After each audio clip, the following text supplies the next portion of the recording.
अस्सलाम वालेकुम, very good morning, जुमा मुबारक। मैं हूं आपकी मेजबान सुबह पाकिस्तान के साथ जरिया वारिफ और मेरे साथ हैं मोहम्मद शुएब। नाजरीन गुड मॉर्निंग एंड जुमा मुबारक एज वेल।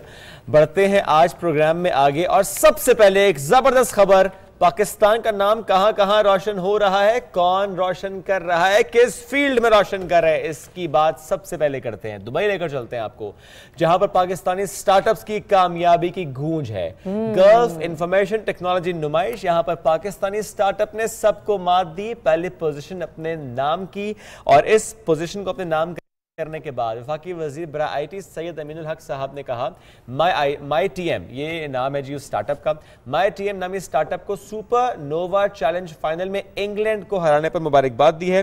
और इंग्लैंड की टीम थी सेव माई वार्डरोब और उसको इन्होंने हरा दिया। बिल्कुल है सर, ये बहुत ही खुशखबरी वाली बात है। मतलब हम ये देखते हैं कि हमारे जो जनरेशन है, हमारी जो यूथ है, अब वो माशाल्लाह परफॉर्म करती बिना सिर्फ दिखाई दे रही है, ये कामयाबी के झंडे गाड़ते हुए भी हमें नजर आ रही है। तो जनाब, इंफॉर्मेशन टेक्नोलॉजी नुमाइश में 12 कैटेगरीज थी। जी हाँ, 12 कैटेगरीज में 700 से ज्यादा स्टार्टअप्स ने शिरकत की।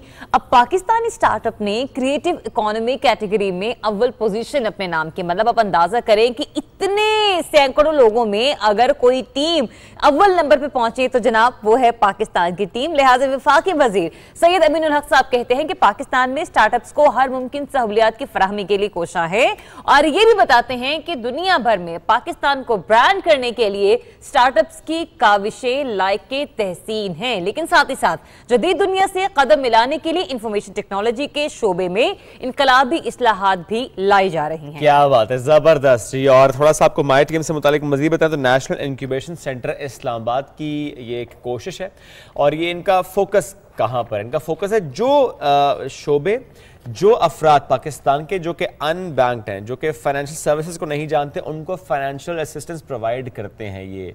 और इसी तरह से जब गए इस कंपटीशन में, हर साल ये कंपटीशन होता है, तो फिर जीत कर ये आए हैं वहाँ से।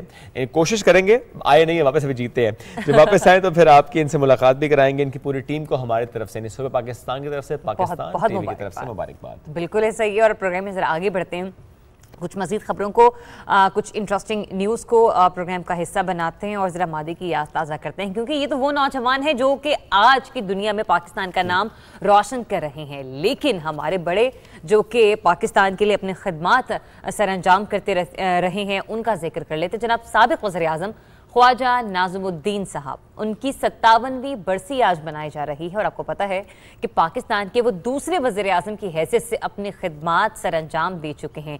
उन्हीं की ज़िंदगी पर, उन्हीं की खिदमात पर एक रिपोर्ट हमने तैयार की है, आइए आपको दिखाते हैं।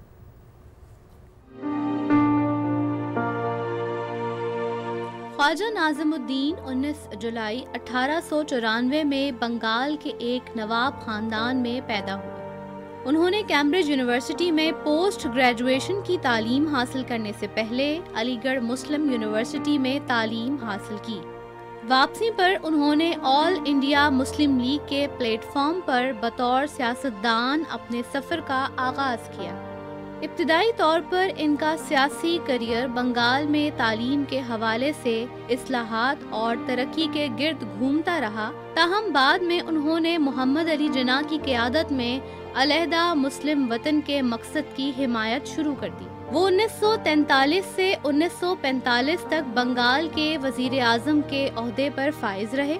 1948 में कायदे आज़म मोहम्मद अली जिन्ना की वफात के बाद गवर्नर जनरल के ओहदे पर फाइज हुए। 1951 में वो मुल्क के दूसरे वजीर आज़म बन गए। बतौर वजीर आज़म उन्होंने दाखिली और गैर मुल्की मुहाज़ों पर हुकूमत को मौसर तरीके से चलाने के लिए जिद्दोजहद की। बतौर गवर्नर जनरल ख्वाजा नाज़िमुद्दीन ने हुकूमत में गैर जानिबदारी और अदम मदाखलत की एक मिसाल कायम की और हुकूमत को अपनी सियासी मदद फराहम की, जो इस वक्त जिम्मेदार हुकूमत के काम के लिए ज़रूरी समझी जाती है। इनका इंतकाल 22 अक्टूबर 1964 में हुआ। इन्हें ढाका में दफन किया गया।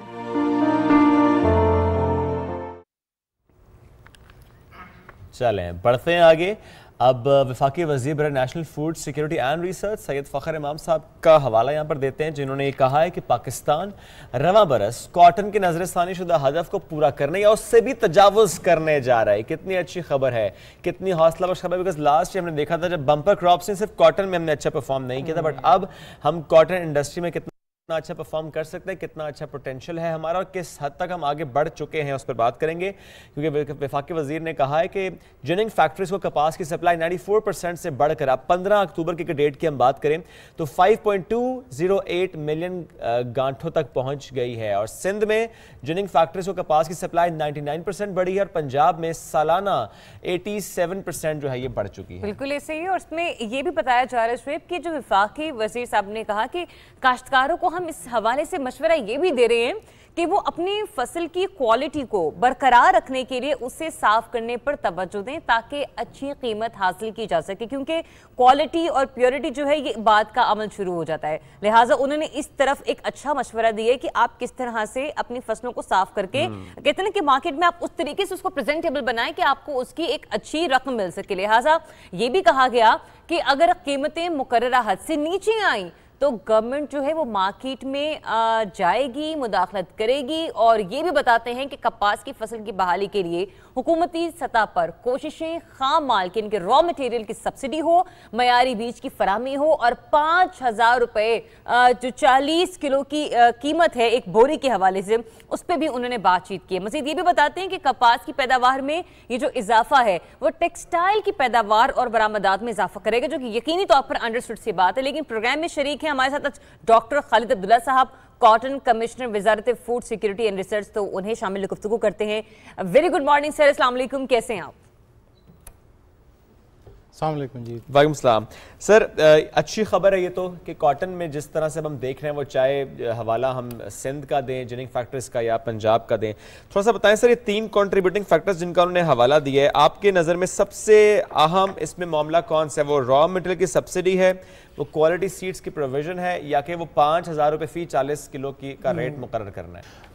میرے خیال میں جو سب سے امپورٹنٹ فیکٹر ہے اس دفعہ جو بہتر فصل آ رہی ہے، وہ گورنمنٹ کی جو انٹرونشن پرائز جو مقرر کی ہے 5,000 کی، اچھا وہ ہے، تو اس کی وجہ سے پروفیٹیبلٹی گروورز کی انشور ہوئی، اور انہوں نے بہتر کراپ کی مینجمنٹ کی نگہداشت بہتر طریقے سے۔ 5,000 سے پہلے سر کیا ریٹ تھا؟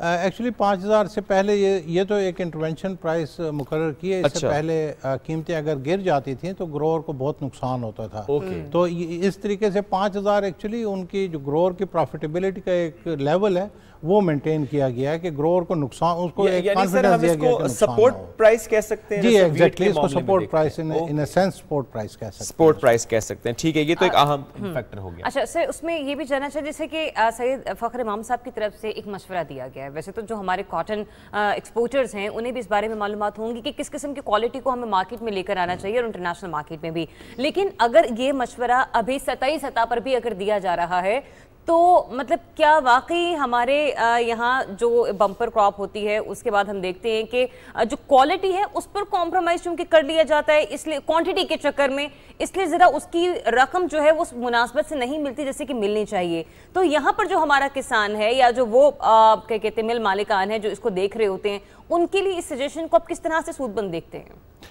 دیکھیے یہ جو کوالٹی کا ایشو ہے یہ بہت ہی اہم ہے۔ پاکستان دنیا کے ان چند ممالک میں سے ہے جہاں پہ ہاتھ سے چنائی کی جاتی ہے، اور ہاتھ سے چنی ہوئی کپاس دنیا میں اس کی مانگ بھی زیادہ ہے، اس کی کوالٹی بھی بہتر سمجھی جاتی ہے، لیکن جو ہمارے چنائی کرنے والی جو خواتین ہیں ان کی ٹریننگ نہ ہونے کی وجہ سے اس کے بیچ میں پتے اور اس قسم کی موائسچر نمی وغیرہ آ جاتی ہے، جس کی وجہ سے اس کی کوالٹی کم ہو جاتی ہے، اور اس کی کوالٹی کم ہونے کا نقصان ایک لانگ رن ہوتا ہے جو ہماری ایکسپورٹ کموڈیٹیز جو ٹیکسٹائل مینوفیکچرز ہوتی ہیں اس میں اور ہماری ایکسپورٹ میں اس کا پھر عالمی منڈی میں قیمتیں ہمیں کم ملتی ہیں۔ ٹھیک سر، کل بھی ہم اس پر بات کر رہے تھے، پی آر سی کے سابق چیئرمین ساتھ موجود تھے، جب انہوں نے ذکر کیا کہ اس وقت تو ہم تھر میں بھی دیکھ رہے ہیں کہ وہاں پر بھی کپاس کی کاشت ہو رہی ہے، تو تھوڑا سا سر بتائیں کہ ہم کس حد تک اب کپاس کی کاشت کی طرف کسانوں کو واپس لے کر، بیکاز کسان نے تو کپاس اگانا چھوڑ دی تھی۔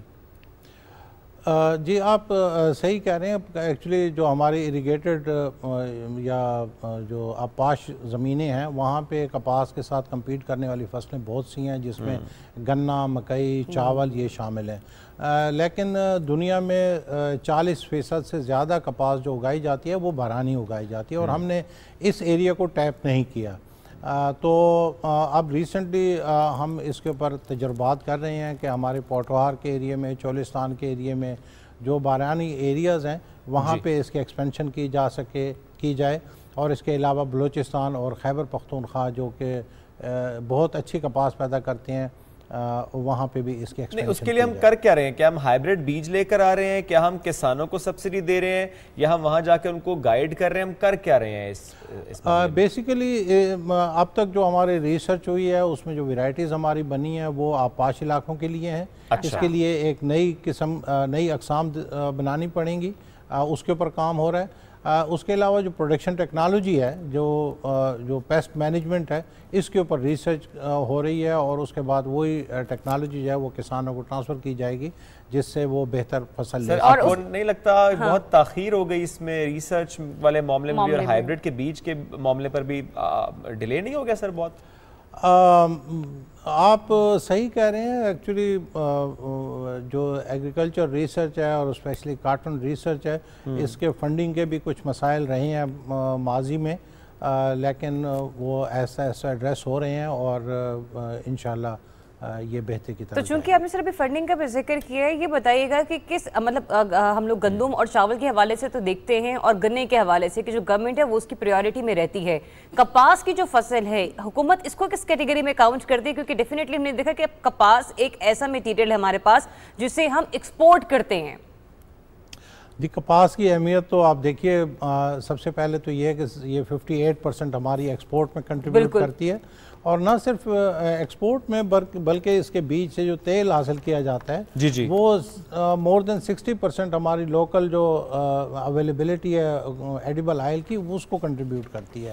اس کے ساتھ ساتھ جو اس کی پودے کی جو سٹکس ہیں وہ رورل ایریا میں کچن میں فائر ووڈ کے طور پہ استعمال ہوتی ہیں, جلانے کے لیے استعمال ہوتی ہے. اور جو اس کی چنائی میں تقریباً 60 سے 80 ارب روپے ہر سال رورل کمیونٹی میں ان خواتین کو جاتی ہیں جو چنائی کرتی ہیں. سر ماضی میں ہم یہ جانتے ہیں کہ جس طرح پاکستان کی کپاس تھی, یا اگر ہم ٹیکسٹائل انڈسٹری کا یہاں پر حوالہ دیں کہ جس طرح پاکستان کی ٹیکسٹائل انڈسٹری مشہور تھی, ہم ایکسپورٹ بہت زیادہ کرتے تھے, پھر آہستہ آہستہ انڈسٹری شفٹ ہوتی چلے گئی بنگلہ دیش میں. So many factors were there.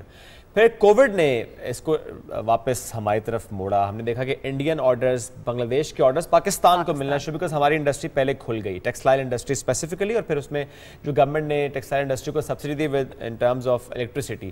اب آپ کو لگتا ہے سر کہ یہ جو گورنمنٹ کا فوکس رہا ہے ٹیکسٹائل انڈسٹری کو لے کر, اب اگر دوسری طرف ہم یہ فوکس کریں گے کہ کپاس کی کاشت بڑھانی ہے, پیداوار بڑھانی ہے, اور اس سے ظاہر ہے کپاس بھی اپنی, پھر ہمیں کپاس لینی نہیں پڑے گی, ہمیں را مٹیریل لینا نہیں پڑے گا, ٹیکسٹائل انڈسٹری ہماری خود کفیل ہوتی چلی جائے گی. آپ کو لگتا ہے کہ آئندہ آنے والی ایک دہائی اس کے بعد ہم واقعی اس لیول پر پہنچ جائیں گے؟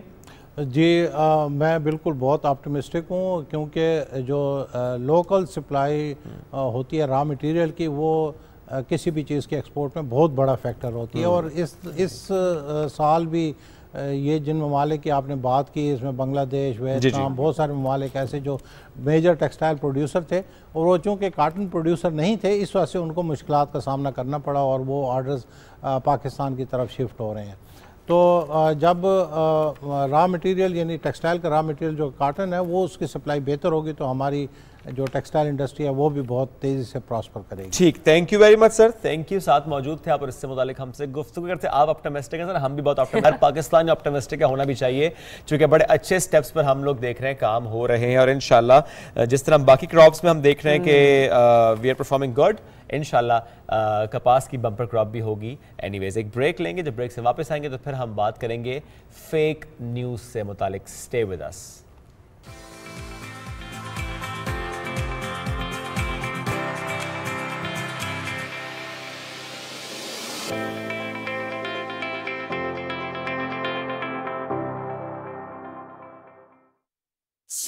चाहिए कौन सी जनाब लेफ्टन ही तो है लेफ्टन पीजिए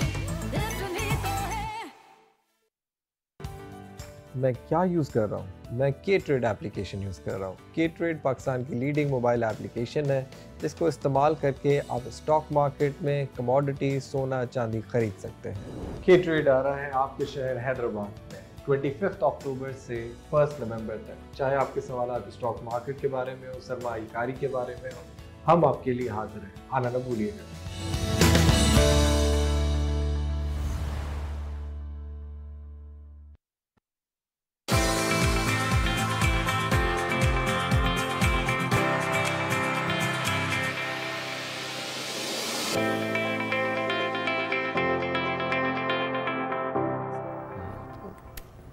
جی ویلکم بیک۔ بریک کے بعد ایک بار پھر سے حاضر ہیں، اور بریک پر جانے سے پہلے جیسے کہ شعیب نے بتایا تھا کہ ہم بریک سے جب واپس آئیں گے تو بات کریں گے فیک نیوز کے حوالے سے، اور فیک نیوز کی چرچا بہت ہے۔ نہ صرف ہم یہ دیکھتے ہیں کہ وفاقی وزراء کی سطح پہ، بلکہ اس معاملے کو، اس نیریٹو کو president of Pakistan, prime minister of Pakistan, وفاقی وزیر اطلاعات و نشریات جناب فواد حسین چودھری صاحب، وہ بھی اس کو بڑی اہمیت کی نگاہ سے دیکھتے ہیں۔ گزشتہ روز صدر مملکت ڈاکٹر عارف الوی نے فیک نیوز کو دنیا بھر میں پھر سے ایک بار ایک اہم اور سنگین مسئلہ قرار دیتے ہوئے کہا ہے کہ اس کا حل بے حد ضروری ہے، جبکہ وفاقی وزیر برائے اطلاعات و نشریات فواد حسین چودھری صاحب نے بھی فیک نیوز کو اہم چیلنج قرار دیتے ہوئے کہا ہے کہ جعلی خبروں کا رجحان انفارمیشن ٹیکنالوجی میں انقلاب اور میڈیا پلیٹ فارمز کی تعداد میں اضافے کے بعد سامنے آئے۔ اس سے پہلے کہ ہم مزید گفتگو کو آگے بڑھائیں، پریزیڈنٹ صاحب نے اس سلسلے میں کیا گفتگو کی ہے، کیونکہ وہ بارہا جب بھی کسی تقریب کا حصہ ہوتے ہیں اور وہاں پہ مہمان خصوصی کے حیثیت سے شریک ہوتے ہیں تو وہ اس کی اہمیت پر بہت زور دیتے ہیں۔ کیا کہا ذرا سنیے آپ۔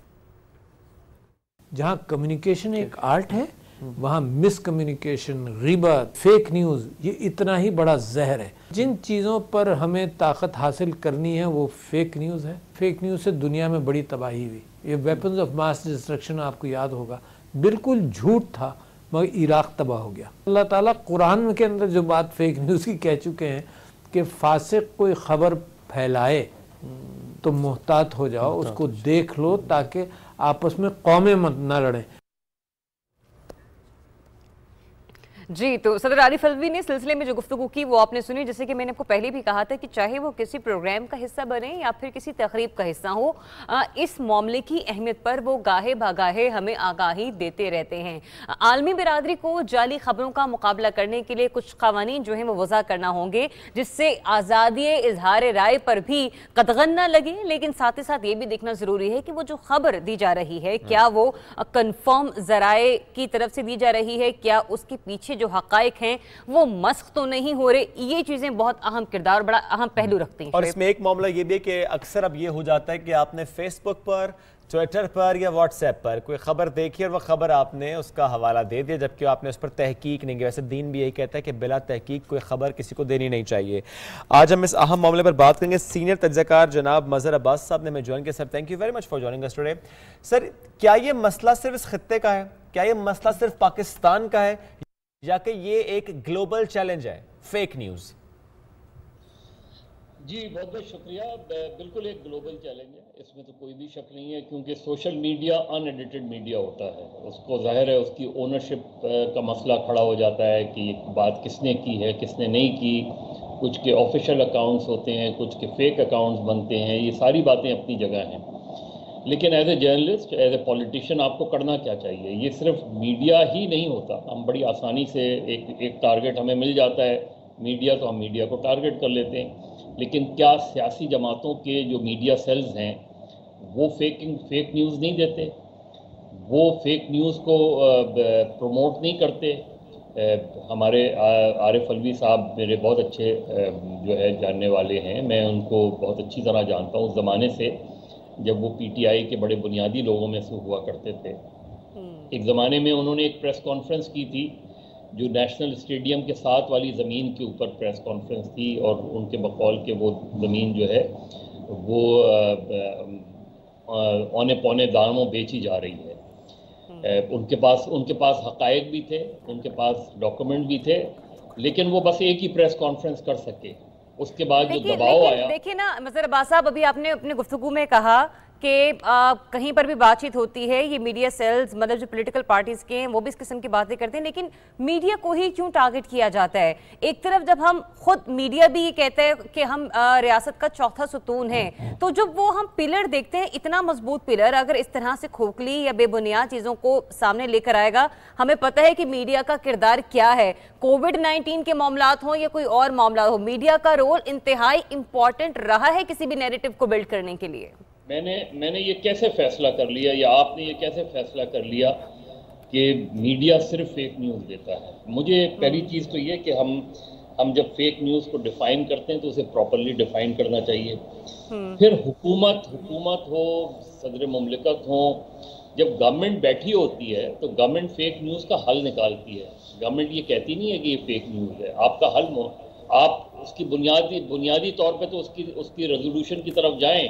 ٹرو، یہ بہت درست بات آپ نے سر کی ہے کہ جو ریاست کا کام ہے یا گورنمنٹ کا کام ہے وہ اس کے حل کی طرف بڑھنا ہے۔ سر حل کی طرف بڑھنے کی اگر میں بات ہوں، جس طرح عارف علوی صاحب نے کہا کہ عالمی قوانین کی ضرورت ہے، یعنی ایک طرف تو ہم دیکھتے ہیں نا کہ ملکی سطح پر قوانین لانے چاہیے، لیکن جب بات انہوں نے کی عالمی قوانین، اس سے آپ اگری کرتے ہیں؟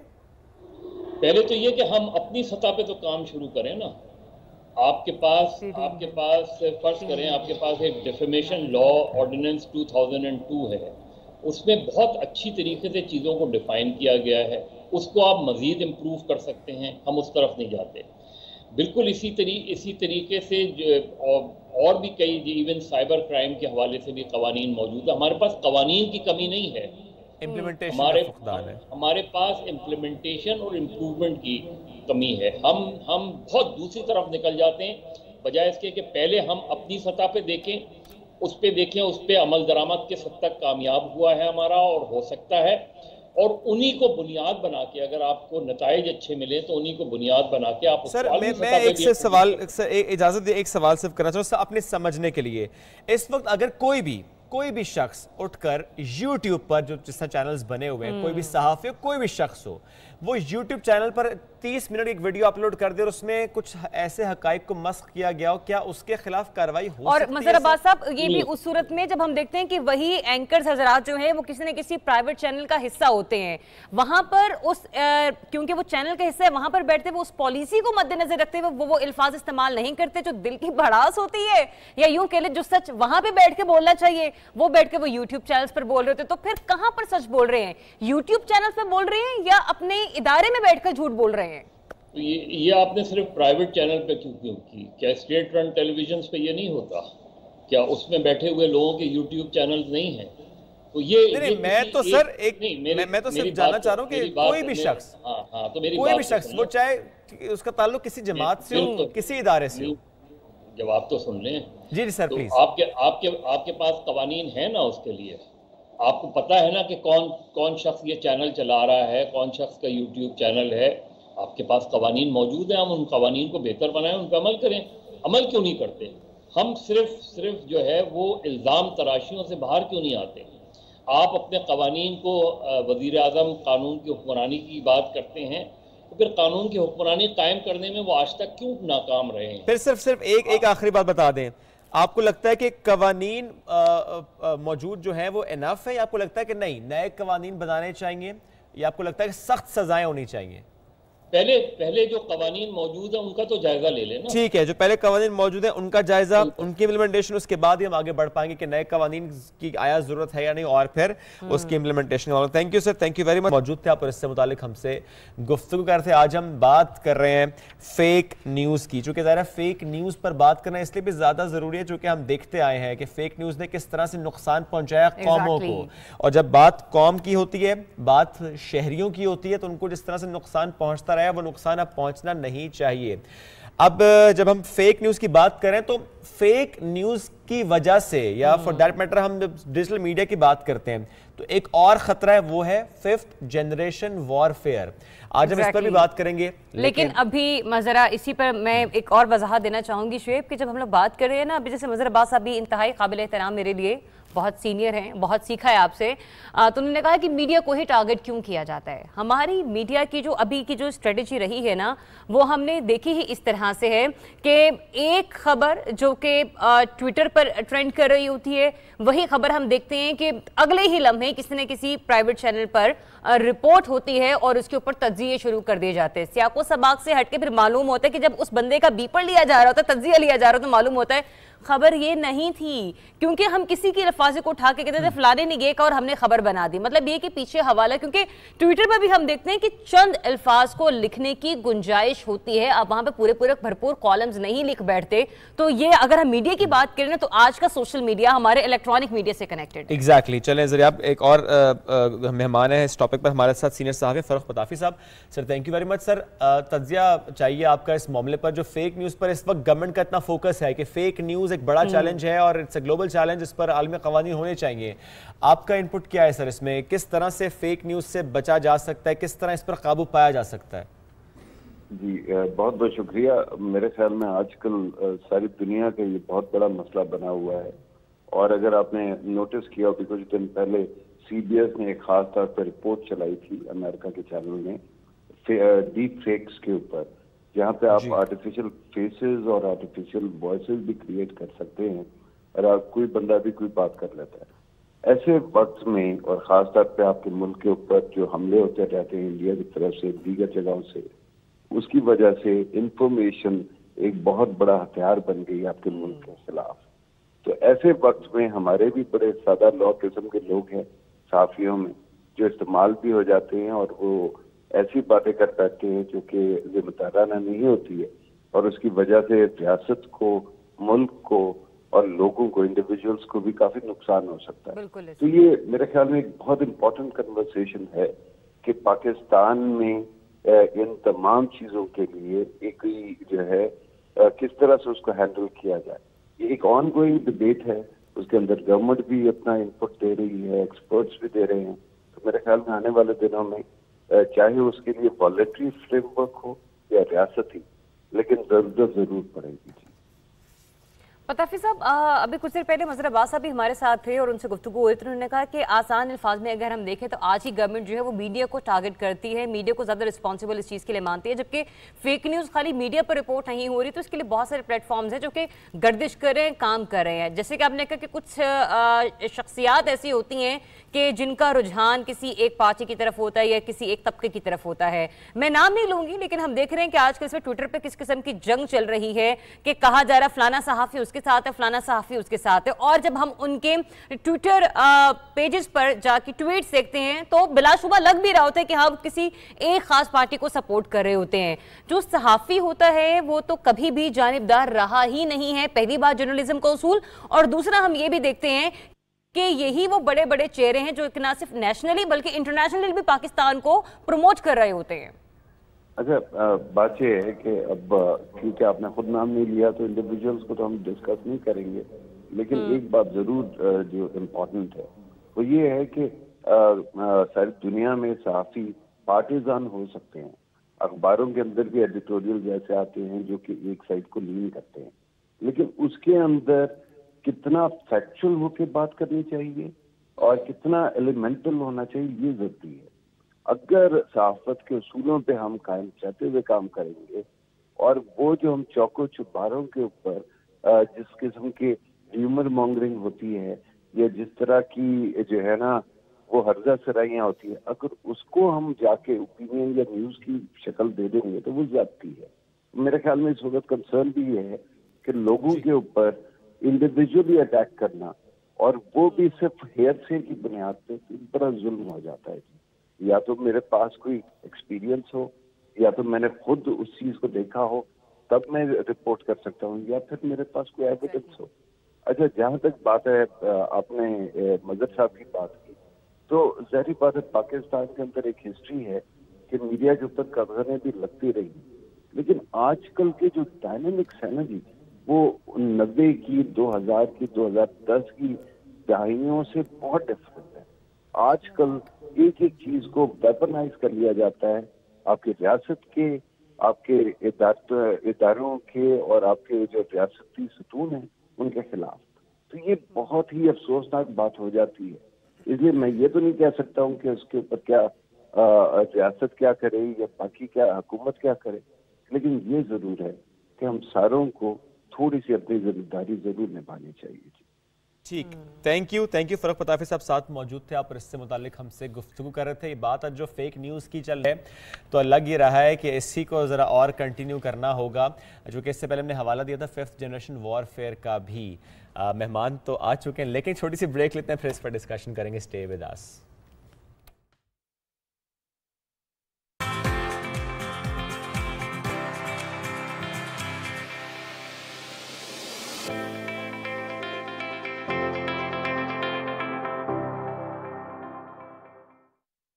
السلام علیکم.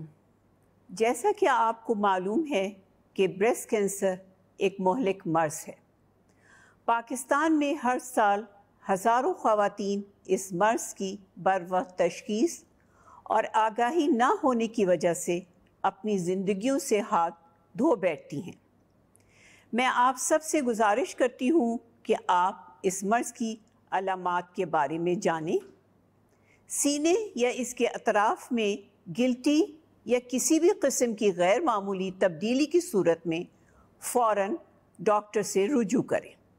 میں میڈیا سے اپیل کرتی ہوں کہ وہ اکتوبر کے مہینے میں بریسٹ کینسر کے بارے میں لوگوں میں آگاہی پیدا کریں تاکہ اس مرض کی بروقت تشخیص سے قیمتی جانیں بچا سکیں.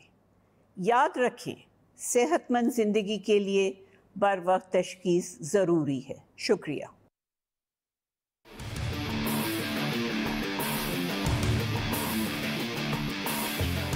Watch ICC T20 World Cup live on PTV Sports. Game on है.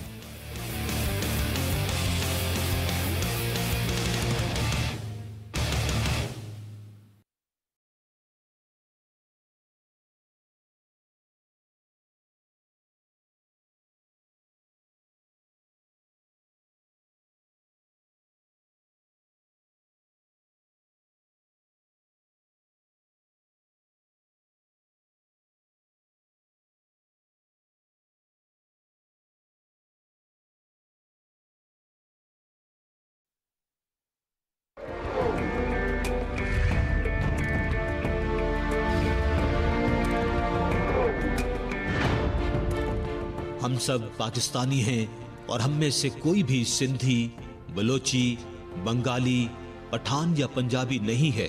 ہمیں صرف اور صرف اپنے پاکستانی ہونے پر فخر ہونا چاہیے.